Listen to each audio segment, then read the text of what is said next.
In this video, I'm going to be telling you a couple ways that social media may or may not have made you a bad or weird friend. If that sounds like something you're into, keep on watching. The first way is that you only want to hang out with your friends when you see them on your social media. When you see their story and you see them having fun with other people, that's the only time you have an inclination of feeling that you want to hang out.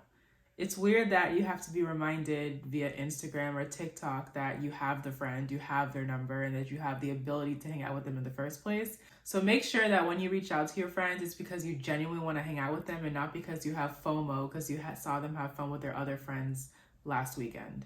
The second way you might be weird or bad as a friend is because you rely on social media to find out about how your friend is doing. You have their number, you have their address, but instead you go to their profile, skim through their pictures, and assume that they're okay, they're happy, they're doing well just because of their timeline.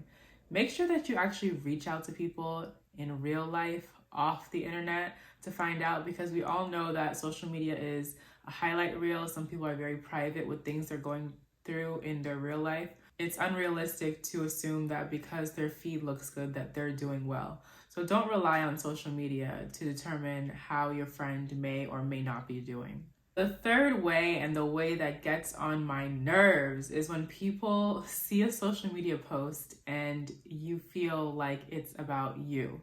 Let's say you have a friend and they posted something about not being able to trust people.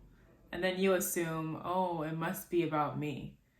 Social media is full of so many messages, so many quotes, so many opinions. If you have to ask your friend if their social media posts are about them, I see it the same way I would look at a girlfriend who looks through her significant other's phone looking for some dirt.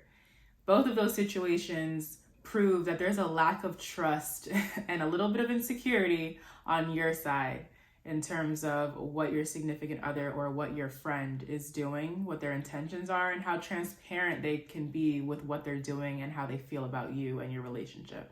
And if you're that friend who puts things up hoping that your friend sees that it's about them, it's weird. It's giving frenemy if you post things about your friends without tagging them that are subliminally throwing shade at them.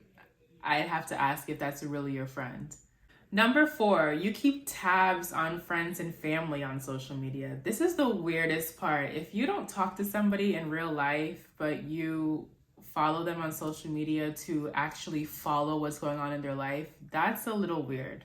Like I said in my last video about adult friendship breakups and how to heal from them, if you follow someone on social media that you know in real life that you wouldn't say hi to if you ran into them at the store, you probably shouldn't follow them on social media. It's weird to keep tabs on people that you wouldn't be comfortable talking to in person. At that point, it's probably best to unfollow them because you're unintentionally being nosy.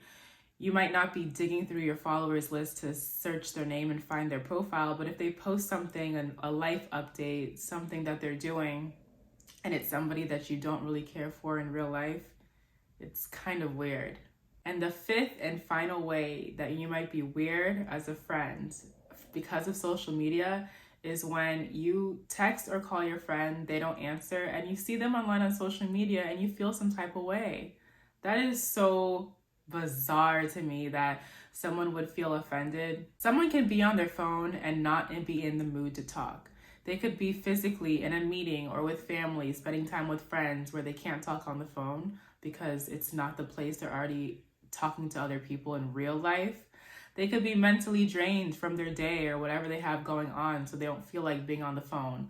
Or they could be completely available, but does that mean that they're available to you? No, it's giving entitlement if you think that your friend should answer the phone when they see you call, offer it, or not be on social media. It's giving I own you, possessive, a little clingy. No shade, no judgment. I'm just calling it like I see it. I understand that you might feel confused, but there's no reason to jump to conclusions and assume that it's personally about you. It's all about them and what they have going on in their life, and that is none of your business. So when they have the time to call you, they will. When they have the time to text you back, they will. And if they don't call you or text you back, You already know what time it is. I've been on Instagram in hospital rooms. So for someone to see that I'm online after I didn't answer their phone call and to assume that I'm ignoring them is a little self-centered. So no offense, but get over yourself.